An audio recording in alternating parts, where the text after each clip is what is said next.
That's awesome. So you talked about David Stern coming in and changing things up. Do you have any commissioner stories about David Stern specifically? Things how he was Oh, in his yeah. character. Thank you for asking, and we miss David. In fact, um, when I was at the Jazz, we were playing Oklahoma City in a series, playoff series, and I get a call from David's office, and he was no longer the commissioner, but was still very involved. And he his assistant called me and she said, Donnie, that's what David used to call me, but his assistant said, Donnie, David's coming to town and he's going to be at that Sunday night OKC Jazz game, and he's wondering if you would be kind of can you take care of him that night? I said, I would love to. So I was able to meet David. He arrived at the arena. We walked in together, got to our seats, and I think he loved it that, fans recognized him and Mm. thanked him. And, he always was willing to take some heat as well if anybody was, giving him a shot, so to speak. Right. I mean, I don't know if you've watched the NBA draft, but there's still the great tradition that when the commissioner walks up to the podium, everybody boos, right? He kind of he loved that, but it was so a couple stories. One was I worked for a woman named Arlene Weltman, who was the vice president of marketing. In fact, her son is the general manager now of the Orlando Magic. Um, and he asked us to come over and update him on some project we were working on. And he asked a question, and we weren't prepared for the question.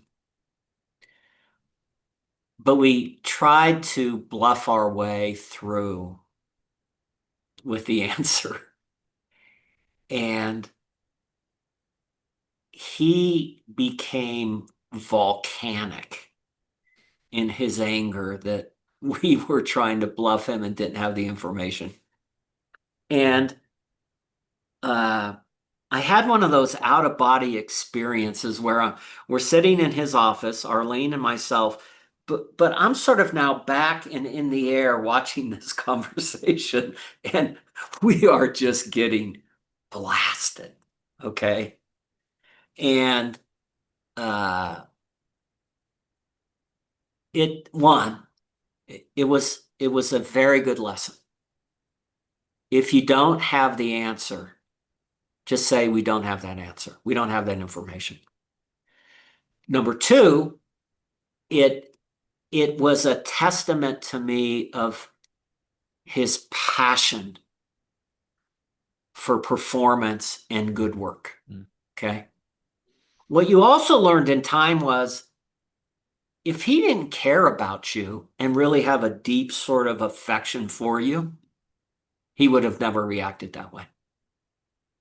I mean, it was sort of the sign that, oh, not only is this issue important to David, but we're important to David.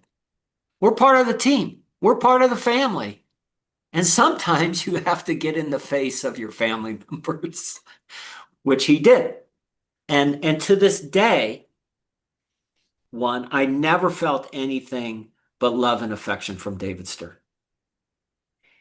Was he tough? Yes. Would he drive you? Yes. Was he relentless on things? Yes.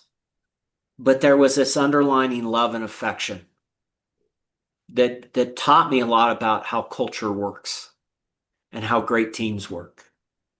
You can have those hard, if not very animated discussions. And you can have your hat handed to you by your boss. But if you know your boss loves you and has affection for you, and we're all just trying to be successful, well, then that's something very special, very special. One other story that tells you about David as the person. Um, and Jake, I'm like, I'm not that old at the time. I mean, so in 1988, I'm like 31. Okay. Yeah, I'm just, and that experience with David prior to that, I'm probably 26, 27. I'm not that old. It's like, oof, that was quite the lesson, right? But these were so informative and just really helped make me who I am in many ways because of these experiences. But sometimes the context of the experience, I go, man, it's hard to believe we did that. So here was the experience. I think it was 87, 88. Uh, we are traveling from New York to Los Angeles. There used to be a 9 o'clock flight out of Kennedy that would get into, you get the time difference. So you leave at 9 from Kennedy and you get in about 9, right? Or 10 and land in LA. But the reason we were going to LA was because the very next day, David was going to present Magic with his Most Valuable Player award. Okay. And I was over the account and the sponsor who sponsored the Most Valuable Player or Most Valuable Player award. So you can imagine, here's me and David in the town car, leaving Midtown New York, leaving Midtown Manhattan, driving out to Kennedy. And I get in the car and he says, I hope you don't mind, but I have some calls to make. He said, yes, sir, I'm good. There was a member of NBA Entertainment, which used to do all the videos and all the film work for the NBA, who had just been diagnosed with cancer.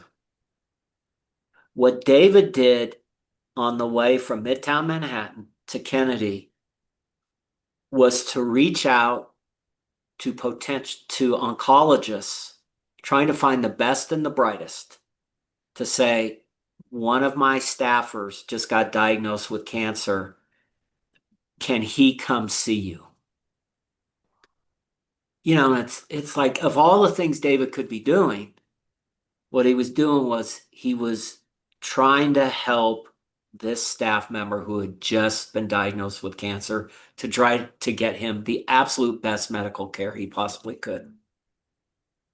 I was like, okay, there's a Yiddish phrase, which is the word is mensch, which means good guy, great soul. David was the ultimate mensch. I mean, he could have that experience like we had in his office, right? But his aim was true. I mean, he was a true mensch. He just wanted to take care of others and help others and get them to be their best. So I owe a huge amount of gratitude to David Stern.